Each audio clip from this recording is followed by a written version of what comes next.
નમસ્કાર મિત્રો, હું રાજેશ ભાસ્કર આપ સૌનું યુટ્યુબમાં આપણી આ ચેનલ પર સ્વાગત કરું છું. મિત્રો, આજે આપણે તારીખ 24 જાન્યુઆરી 2025ના કેટલાક મોસ્ટ ઇમ્પોર્ટન્ટ કરંટ અફેર અને અગાઉની પરીક્ષામાં પૂછાયેલા કેટલાક ઇમ્પોર્ટન્ટ પ્રશ્નો વિશે ડિટેલમાં ચર્ચા કરીશું, જે આપને આવનારી પરીક્ષા માટે ખૂબ જ ઉપયોગી સાબિત થશે. તો મિત્રો, આપ આ ચર્ચા સાથે જોડાઈ રહેજો અને વિડીયોને પહેલેથી લઈને છેલ્લે સુધી પૂરેપૂરો જોવાનો આગ્રહ રાખજો. તો ચલો મિત્રો, શરૂ કરીએ.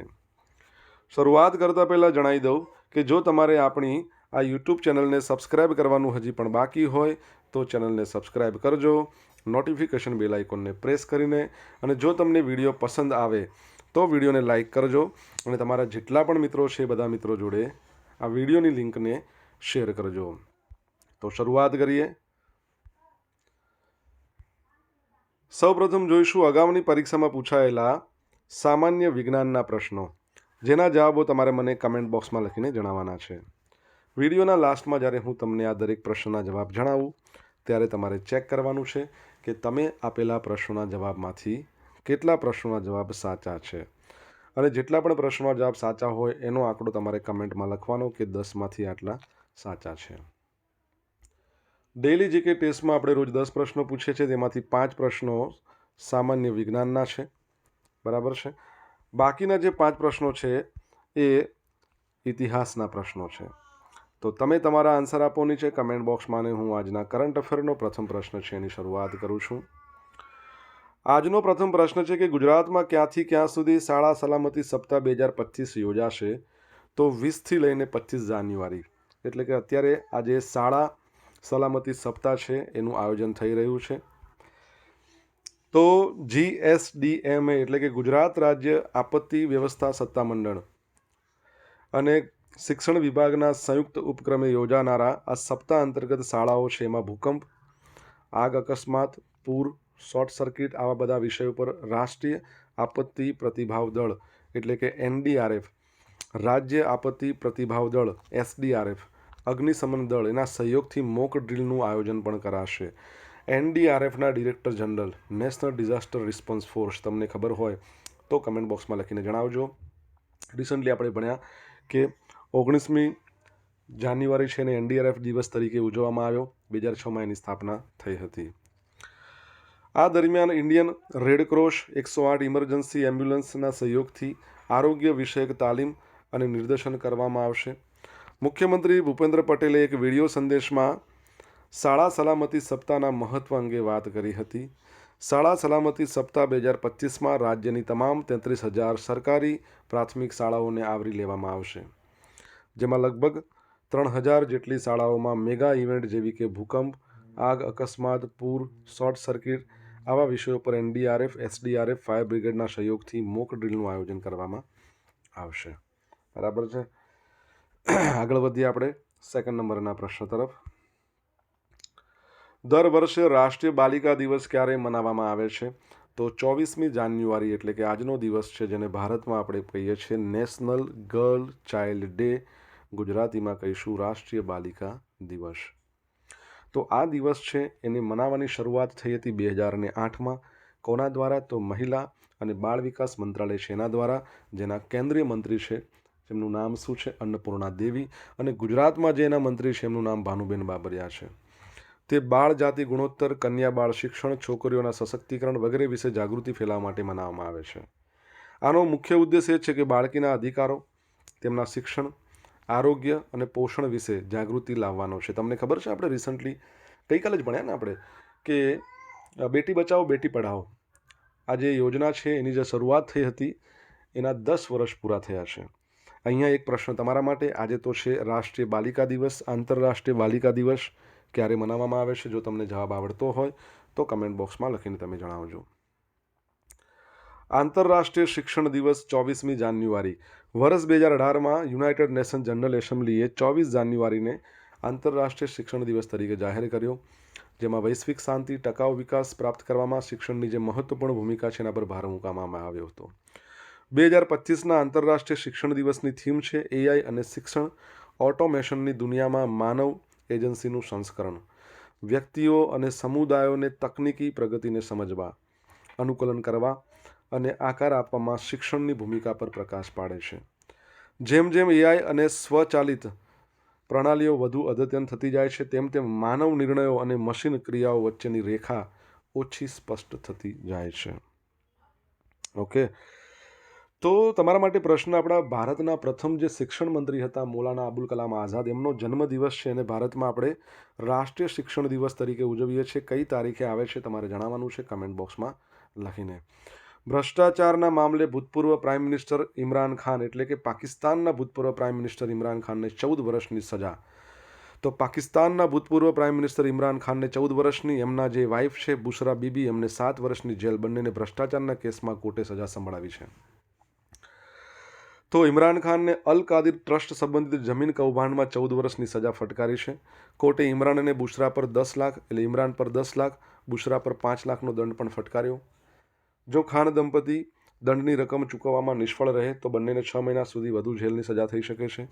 નેશનલ એકાઉન્ટેબિલિટી બ્યુરોએ ડિસેમ્બર 2023માં ઇમરાન ખાન અને તેમની પત્ની બુશરા બીબી સહિત 6 વિરુદ્ધ રાષ્ટ્રીય ખજાનાને 190 મિલિયન પાઉન્ડનું નુકસાન પહોંચાડવાનો આરોપ મૂક્યો છે. ઇમરાન અને તેમના પત્ની અલ કાદિર યુનિવર્સિટી પ્રોજેક્ટ ટ્રસ્ટ સાથે મળીને અબજો રૂપિયાનું ભ્રષ્ટાચાર કર્યું હતું.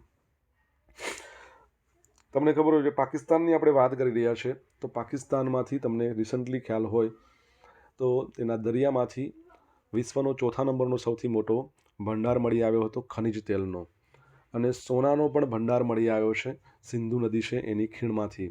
તો એ પણ યાદ રાખજો. પાકિસ્તાનના હાલના જે પ્રાઇમ મિનિસ્ટર છે એમનું નામ છે શાહબાઝ શરીફ.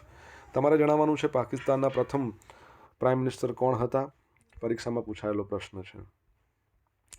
મિત્રો, જો ભણવાની મજા આવી હોય, વિડીયો પસંદ આવ્યો હોય તો વિડીયોને લાઇક કરો, તમારા મિત્રો જોડે વિડીયોની લિંકને શેર કરો. આપણી બંને યુટ્યુબ ચેનલ રાજેશ ભાસ્કર 2 ને સબસ્ક્રાઇબ કરવાનું બાકી હોય તો સબસ્ક્રાઇબ કરો, નોટિફિકેશન બેલ આઇકોનને પ્રેસ કરીને. જો તમારે ડેલી કરંટ અફેરની પીડીએફ જોઈતી હોય તો ટેલિગ્રામ ચેનલને જોઈન કરો, જેની લિંક વિડીયોની ડિસ્ક્રિપ્શનમાં આપી છે. અહીંયા તમને પોલ્સ પણ રમવા મળશે. તાજેતરમાં સમાચારમાં રહેલ સુભાષચંદ્ર બોઝ આપદા પ્રબંધન પુરસ્કારની સ્થાપના ક્યારે કરવામાં આવી હતી? તો વર્ષ 2022માં આની સ્થાપના કરવામાં આવી છે. તો વડાપ્રધાન નરેન્દ્ર મોદીના નેતૃત્વ હેઠળની ભારત સરકારે આપત્તિ વ્યવસ્થાપન ક્ષેત્રે ભારતમાં વ્યક્તિઓ અને સંસ્થાઓ દ્વારા અમૂલ્ય યોગદાન અને નિસ્વાર્થ સેવાને માન્યતા આપવા માટે, તેનું સન્માન કરવા માટે સુભાષચંદ્ર બોઝ આપદા પ્રબંધન પુરસ્કાર તરીકે ઓળખાતા વાર્ષિક પુરસ્કારની સ્થાપના 2022માં કરી. આ પુરસ્કાર દર વર્ષે નેતાજી સુભાષચંદ્ર બોઝની જન્મ જયંતિ 23મી જાન્યુઆરી જાહેર કરવામાં આવે છે. મને કહો, 23મી જાન્યુઆરીને આપણે કયા દિવસ તરીકે ઉજવીએ છીએ? ગઈકાલે જ આપણે ભણ્યા. આ પુરસ્કાર સંસ્થા હોય તો એવા કિસ્સામાં 51 લાખ રૂપિયાનું રોકડ પુરસ્કાર અને પ્રમાણપત્ર, વ્યક્તિ હોય કોઈ તો એને 5 લાખ અને પ્રમાણપત્ર આપવામાં આવે છે. Indian national centre for ocean information service, INCOIS. શું છે INCOIS? Indian national centre for ocean information services, એને આપત્તિ વ્યવસ્થાપનમાં ઉત્કૃષ્ટ કાર્ય માટે સંસ્થાકીય શ્રેણીમાં સુભાષચંદ્ર બોઝ આપદા પ્રબંધન પુરસ્કાર 2025 માટે એનાયત કરવામાં, પસંદ કરવામાં આવ્યું છે. ઇનકોઇસ યાદ રાખજો. Okay. Indian national centre for ocean information સર્વિસીસની સ્થાપના 1999માં તેલંગાણાના હૈદરાબાદમાં કરવામાં આવી. ઇનકોઇસ ભારતની આપત્તિ વ્યવસ્થાપન વ્યૂહરચનાનો અભિન્ન ભાગ છે, જે સમુદ્ર સંબંધિત જોખમો માટે પ્રારંભિક ચેતવણીઓમાં વિશેષતા ધરાવે છે.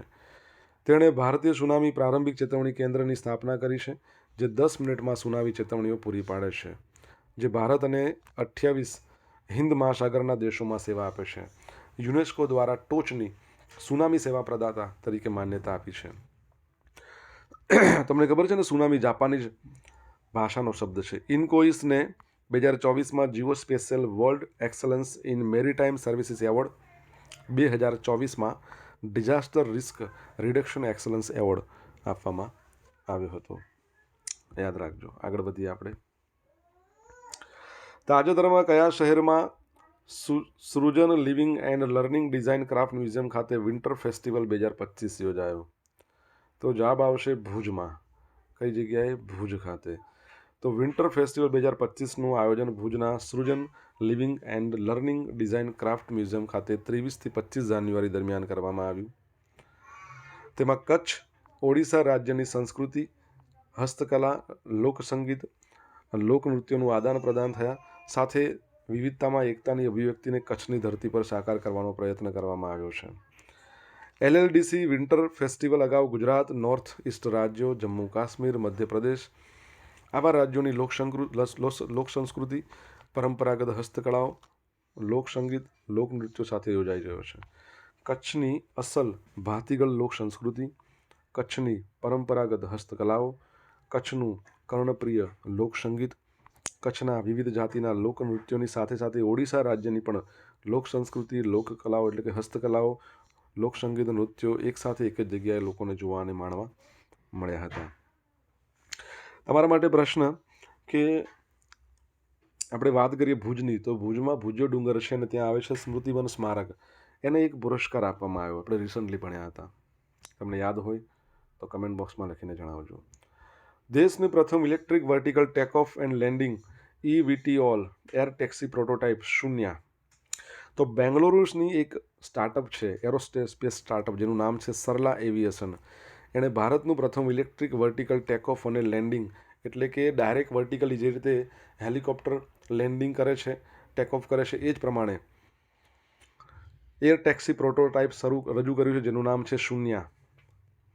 આ શહેરી હવાઈ ગતિશીલતામાં નોંધપાત્ર પ્રગતિ દર્શાવે છે, જેનો હેતુ ભારતીય શહેરોમાં ટ્રાફિક ભીડ અને પ્રદૂષણ ઘટાડવાનો છે. શૂન્ય એ 20થી 30 કિલોમીટરની ટૂંકી યાત્રાઓ માટે ડિઝાઇન કરવામાં આવ્યું છે, જેમાં મહત્તમ 680 કિલોગ્રામ પેલોડ સાથે 6 મુસાફરો બેસી શકે છે. અને આ તેને હાલમાં બજારમાં ઉપલબ્ધ સૌથી વધુ પેલોડ eVTOL વાહન બનાવે છે. વિમાન 250 કિલોમીટર પ્રતિ કલાકની ઝડપે પહોંચી શકે છે, જે પરંપરાગત ભૂમિ પરિવહનનો ઝડપી વિકલ્પ પ્રદાન કરે છે. ઇલેક્ટ્રિક વાહન તરીકે શૂન્ય શહેરી પરિવહનનો સ્વચ્છ અને ટકાઉ મોડ પ્રદાન કરવાનો હેતુ ધરાવે છે, જે ભારતીય ટકાઉ સ્માર્ટ સિટી લિવિંગ તરફના દબાણ સાથે સુસંગત છે. વિશ્વની અંદર પ્રથમ એર ટેક્સી સર્વિસ ક્યાં શરૂ થઈ, તમને ખબર હોય તો કમેન્ટ બોક્સમાં લખીને જણાવી શકો છો. મિત્રો, સોશિયલ મીડિયાના માધ્યમથી તમે મારી જોડે કનેક્ટ રહી શકો છો. મારું ઇન્સ્ટા આઈડી છે rajesh.i.bhaskar. મારું ફેસબુક આઈડી છે RI ભાસ્કર અને ટેલિગ્રામ ચેનલ છે મારી, જેનું નામ છે રાજેશ ભાસ્કર, જ્યાં તમને ડેલી કરંટ અફેરની PDF મળશે, સાથે તમને પોલ્સ પણ રમવા મળશે. જો તમને ભણવાની મજા આવી હોય તો વિડીયોને લાઇક કરો, તમારા મિત્રો જોડે વિડીયોની લિંકને શેર કરો. ચેનલ સબસ્ક્રાઇબ કરવાનું બાકી હોય તો સબસ્ક્રાઇબ કરો, નોટિફિકેશન બેલ આઇકોનને પ્રેસ કરીને. કયા દેશની ટીમે PD physical disabled champion trophy 2025 જીતી છે? તો જવાબ આવશે આપણી ભારતની ટીમે જીતી દીધી છે. તો ભારતના દિવ્યાંગ ખેલાડીઓની ટીમે ફિઝિકલી ડિસેબલ્ડ ચેમ્પિયન ટ્રોફી 2025 જીતી દીધી છે. શ્રીલંકામાં આનું આયોજન કરવામાં આવ્યું હતું. શ્રીલંકામાં નહીં, આનું આયોજન બરાબર. અને ટીમ ઇન્ડિયાએ ફાઇનલમાં ઇંગ્લેન્ડને 79 રનથી હરાવીને ચેમ્પિયન બન્યું છે. T20 ફોર્મેટમાં રમાયેલી આ ચેમ્પિયન ટ્રોફીની ફાઇનલમાં પ્રથમ બેટિંગ કરીને ભારતીય ટીમે 197 રનનો મોટો ટાર્ગેટ આપ્યો હતો, જેના જવાબમાં ઇંગ્લેન્ડની આખી ટીમ 118 રનમાં ઓલ આઉટ થઈ ગઈ. ટીમ ઇન્ડિયા તરફથી બેટિંગમાં યોગેન્દ્ર ભદૌરિયાએ 40 બોલમાં 73 રન, તોફાનની બેટિંગ અને 182.50નો સ્ટ્રાઇક રેટ, 4 ચોગ્ગા 5 છગ્ગા ફટકાર્યા, મહત્વપૂર્ણ ભૂમિકા એણે ભજવી. બેટિંગ બાદ બોલિંગમાં પણ રાધિકા પ્રસાદ છે, એમણે 3.2 ઓવરમાં 19 રન આપીને 4 વિકેટ ઝડપી. આ સિવાય વિક્રાંત કેનીએ પણ 2 વિકેટ ઝડપી હતી. ક્રિકેટની વાત છે, તમને ખબર છે આપણે રિસન્ટલી ભણ્યા હતા કે વુમન્સ પ્રીમિયર લીગ 14 ફેબ્રુઆરીએ શરૂ થશે, 3જા નંબરનું સંસ્કરણ. રિસન્ટલી ભારતે પ્રથમ ખોખો વર્લ્ડ કપ છે, એમાં પુરુષ અને મહિલા બંને કેટેગરીમાં જીતી લીધો છે. સાથે તમારા માટે પ્રશ્ન અહીંયા દિવ્યાંગ લોકોની વાત છે, એટલે ફિઝિકલી હેન્ડીકેપ લોકોની વાત છે. તો ફિઝિકલી હેન્ડીકેપ લોકો માટેનો આંતરરાષ્ટ્રીય દિવસ છે, એ ક્યારે મનાવવામાં આવે છે? જો તમને જવાબ આવડતો હોય તો કમેન્ટ બોક્સમાં લખીને જણાવી શકો છો. INS મુંબઈ બહુરાષ્ટ્રીય કવાયત લા પેરોસમાં ભાગ લેશે. તો સ્વદેશી રીતે ડિઝાઇન કરેલ, નિર્મિત કરેલ, માર્ગદર્શિત મિસાઇલ વિનાશક છે, નામ છે INS મુંબઈ. એ બહુરાષ્ટ્રીય કવાયત લા પેરોસની 4થી આવૃત્તિમાં ભાગ લઈ રહ્યું છે. હિન્દ અને પ્રશાંત મહાસાગર તેમજ મલક્કા, સુંડા, લોમ્બોક વચ્ચેના સ્ટ્રેટમાં લા પેરોસ નૌકાદળ ચાલવાની છે. આ આવૃત્તિમાં royal Australian navy, French navy, royal navy, United સ્ટેટ્સની નેવી, ઇન્ડોનેશિયાની પણ navy, royal Malaysian navy, republic of Singapore navy, royal Canadian navy, બધા ભાગીદારીઓના કર્મચારીઓની ભાગીદારી જોવા મળે છે. આનો મુખ્ય ઉદ્દેશ શું? દરિયાઈ દેખરેખ અને તે ક્ષેત્રમાં સહયોગ વધારીને તથા પ્રગતિશીલ તાલીમ અને સામાન્ય દરિયાઈ પરિસ્થિતિગત જાગૃતિ વિકસાવવાનો છે. રિસન્ટલી તમને ખબર હોય તો 3 જહાજ છે જેને આપણે ભારતીય નેવીમાં સામેલ કરવામાં આવ્યા. વડાપ્રધાન નરેન્દ્ર મોદીએ સામેલ કર્યા છે. તમારે નામ જણાવવાનું છે. હવે જોઈશું અગાઉની પરીક્ષામાં પૂછાયેલા સામાન્ય વિજ્ઞાનના પ્રશ્નો. પહેલો પ્રશ્ન, કેકના સુશોભન માટે ખાલી જગ્યા વપરાય છે? તો આઇસિંગ સુગર. સેકન્ડ પ્રશ્ન, માંસાહારી ખાદ્ય પદાર્થમાં નીચેના પૈકી કયું પોષક તત્વોનું પ્રમાણ ઘણું ઓછું હોય છે? તો કાર્બોદિત. નીચે પૈકી કયું પોષક તત્વ ઈંડામાં હોતું નથી? Vitamin C. નીચેના ખાદ્ય પદાર્થો પૈકી કયા પદાર્થમાં સૌથી વધારે લોહ તત્વ હોય છે?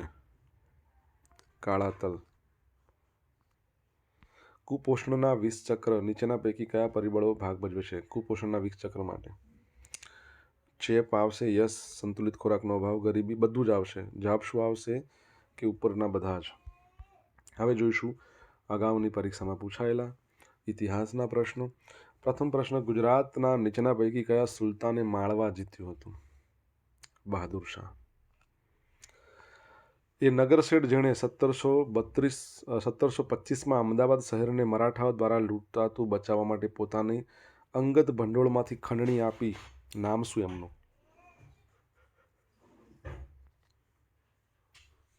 શેઠ ખુશાલચંદ. ભાવનગર દરબાર સેવિંગ બેંકની સ્થાપના કોણે કરી હતી? તો ભાવસિંહજી બે. ગુજરાતના કયા રાજાએ 12મી સદીમાં દારૂનું ઉત્પાદન અને વેચાણની તેના રાજ્યમાં મનાઈ ફરમાવી હતી? કુમારપાળ. પારસી સમાજની સેવા કરવા માટે અંગ્રેજો દ્વારા ખાન બહાદુર મેડલ દ્વારા પુરસ્કૃત થનાર જાણીતા અમદાવાદના પારસી ઉદ્યોગપતિનું નામ શું? તો શેઠ નવરોજજી પેસ્તનજી વકીલ. હવે જોઈશું ગઈકાલે પૂછેલા પ્રશ્નોના જવાબ. પહેલો પ્રશ્ન, ફાર્મર રજિસ્ટ્રી પોર્ટલ પર ખેડૂતોની નોંધણીમાં ગુજરાત કયા નંબર પર છે? તો નંબર 1 પર છે. તાજેતરમાં CRPFના નવા ડિરેક્ટર જનરલ તરીકે કોની નિમણૂક કરવામાં આવી છે? તો જ્ઞાનેન્દ્ર પ્રતાપ સિંઘની. આજે પૂછેલા પ્રશ્નોના જવાબ જોઈ લઈએ. પહેલો પ્રશ્ન હતો NDRFના ડિરેક્ટર જનરલનું નામ શું છે? પિયુષ આનંદ. સેકન્ડ પ્રશ્ન, આંતરરાષ્ટ્રીય બાલિકા દિવસ ક્યારે મનાવવામાં આવે છે? 11મી ઓક્ટોબર. ત્રીજો પ્રશ્ન, રાષ્ટ્રીય શિક્ષણ દિવસ મૌલાના અબુલ કલામ આઝાદનો જન્મદિવસ 11 નવેમ્બર. ચોથો પ્રશ્ન, પાકિસ્તાનના પ્રથમ પ્રાઇમ મિનિસ્ટરનું નામ શું હતું? તો લિયાકત અલી ખાન. ઘણા બધાને એવું લાગે કે શું નામ હતું પહેલાંનું, એ નામ પણ મારા મગજમાંથી મિસ થઈ ગયું. ઓકે, તમે જ જણાવો, પણ એ ના આવે. પાંચમો પ્રશ્ન, પરાક્રમ દિવસ 23મી જાન્યુઆરીએ ભારતમાં મનાવવામાં આવે છે. મોહમ્મદ અલી ઝીણા એ ના આવે, લિયાકત અલી ખાન આવે. છઠ્ઠો પ્રશ્ન, ભુજના સ્મૃતિવન સ્મારકને પ્રિક્સ વર્સેલ્સ પુરસ્કાર આપવામાં આવે છે. પ્રિક્સ વર્સેલ્સ પુરસ્કાર. 7મા નંબરનો પ્રશ્ન, વિશ્વમાં પ્રથમ એર ટેક્સીની શરૂઆત દુબઈમાં થઈ. 8મા નંબરનો પ્રશ્ન, વિકલાંગ લોકો માટેનો આંતરરાષ્ટ્રીય દિવસ 3 ડિસેમ્બરે મનાવવામાં આવે. અને 9મા નંબરનો પ્રશ્ન, 3 જહાજોને ઇન્ડિયન નેવીમાં સામેલ કરવામાં આવ્યા. INS સુરત, INS નીલગિરી અને INS વાઘશીર. બરાબર, આ યાદ રાખજો. હવે મિત્રો જોઈશું ગઈકાલના કરંટ અફેરમાંથી પૂછેલા કેટલાક ઇમ્પોર્ટન્ટ પ્રશ્નો જેના જવાબો તમારે કમેન્ટમાં લખવાના. પહેલો પ્રશ્ન, ભારતનો સૌથી મોટી રોબોટિક્સ સ્પર્ધા રોબો ફેસ્ટ ગુજરાત 4.0નો ગ્રાન્ડ ફિનાલે ક્યાં યોજાશે? જો જવાબ આવડે તો કમેન્ટ બોક્સમાં લખજો. સેકન્ડ પ્રશ્ન, આ વર્ષે મહિલા અને બાળ વિકાસ મંત્રાલય બેટી બચાવો બેટી પઢાઓ યોજનાની કેટલામી વર્ષગાંઠની ઉજવણી કરી રહ્યું છે? આનો જવાબ તો મેં તમને હમણાં જ આપ્યો, આ જ વિડીયોમાં. તમને આન્સર આવડવો જ જોઈએ અને હું આશા રાખું કે દરેક વિદ્યાર્થી છે આનો આન્સર આપશે. તો બંને પ્રશ્નોના જવાબ આન્સર આપજો કમેન્ટ બોક્સમાં. તો મિત્રો, આ હતા આજના દિવસના કેટલાક મોસ્ટ ઇમ્પોર્ટન્ટ કરંટ અફેર સાથે આપણે જોયું અગાઉની પરીક્ષામાં પૂછાયેલા ઇમ્પોર્ટન્ટ પ્રશ્નો એના જવાબોની સાથે. આશા રાખું બધાને ભણવાની મજા પડી હશે. મજા પડી હોય તો વિડીયોને લાઇક કરો, તમારા મિત્રો જોડે વિડીયોની લિંકને શેર કરો. આપણી બંને યુટ્યુબ ચેનલ રાજેશ ભાસ્કર 2ને સબસ્ક્રાઈબ કરો, નોટિફિકેશન બેલ આઇકોનને પ્રેસ કરીને. તો મિત્રો, thank you so much for watching this video. Have a nice day. જય હિન્દ, જય ભારત.